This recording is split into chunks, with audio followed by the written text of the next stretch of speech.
Friends, ఇప్పుడే అందిన వార్త. తెలంగాణ ఉద్యోగులకు సంబంధించి ఊహించని షాకింగ్ నిర్ణయం అంటూ లేటెస్ట్ అప్డేట్ అయితే అందించారండి. ఆ వివరాలు ఏంటన్నా మన వీడియో రూపంలో తెలుస్తుందా? వీడియో స్కిప్ చేయకుండా పూర్తిగా చూడండి. కొత్తగా ఛానల్ వస్తే సబ్స్క్రైబ్ చేసుకొని bell button all notification activate చేసుకోండి.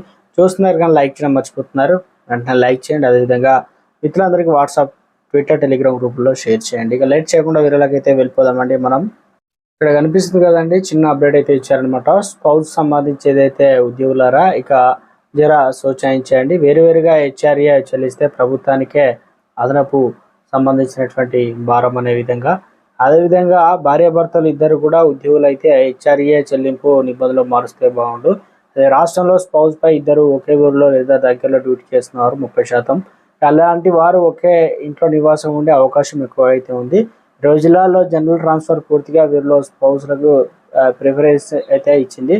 సాధారణంగా ఉద్యోగి జీతాన్ని బట్టి హెచ్ఆర్ఏ కూడా చెల్లింపులు అయితే ఉంటాయి. మెట్రో సిటీ నగరాలు, పట్టణాల, గ్రామాల్లో ఉండే వారికి వేరువేరుగా హెచ్ఆర్ఏ ఫిక్స్ చేస్తారు. ఇద్దరికి కలిపి హెచ్ఆర్ఏ ఇస్తే తద్వారా 5-10% నిరుద్యోగులకు ఉద్యోగ అవకాశాలు కల్పించే అవకాశం అయితే ఉంది. మొత్తం మీద అయితే ఈ రకంగా అయితే డిమాండ్ అయితే ఉందన్నమాట రాష్ట్రంలో. మరొక చిన్న అప్డేట్, నిరసన తెలిపిన కార్మికుల గురించి ఆరా తీస్తున్నారన్నమాట. కోరికలు ఏదైతే కోసం నల్ల బాడ్జీలకు సంబంధించి ధరించి నిరసన తెలిపిన విధులు నిర్వహించిన కార్మికుల వివరాలు కూడా రాష్ట్ర ప్రభుత్వం యాజమాన్యం ఆరా తీస్తున్నట్టు తెలుస్తుంది. సో మంగళవారం ఆర్టీసీ జేఏసీ పిలుపు మేరకు అన్ని డిపోలో కూడా తమ కోరికలు తీర్చాలని నల్ల బాడ్జీలతో నిరసన తెలుపుతూ వాళ్ళందరికీ కూడా విధులకు సంబంధించి ఏదైతే వివరాలను కూడా తెలుసుకొని వాటన్నిటి కూడా వివరాలు తెలుసుకుంటున్నారన్నమాట. మరొకటి, పోలీస్ డ్యూటీ గొడ్లు కాసిన కానిస్టేబుల్ మందలిచ్చిన డీసీసీపీ వెట్టి చాకరీ చేస్తున్నారని తిరగబడ్డ కానిస్టేబుల్. పోలీసు వర్గాల్లో కలకలం రేపిన తిరుగుబాటు.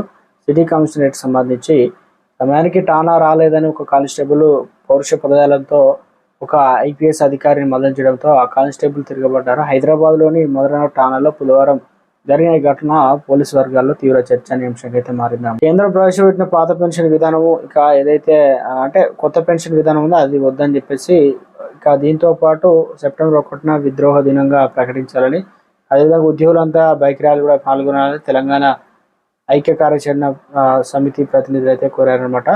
మొత్తానికి ఇక్కడ చూసుకోవచ్చు అండి, పాత పెన్షన్ విధానమే ఇస్తే బాగుంటుంది, ఎందుకంటే బెనిఫిట్స్ అయితే చాలా ఉన్నాయని చెప్పేసి ఒక కొత్త పెన్షన్ విధానం వద్దనే విధంగా అయితే మనకు ఆర్టికల్ అయితే ప్రచురించడం జరిగిందండి.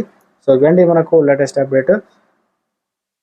ఏ చిన్న అప్డేట్ వచ్చినా తెలియజేస్తానండి. చూస్తున్న ప్రతి ఒక్కరు కూడా లైక్ చేసి ఛానల్ సబ్స్క్రైబ్ చేయండి. థ్యాంక్స్.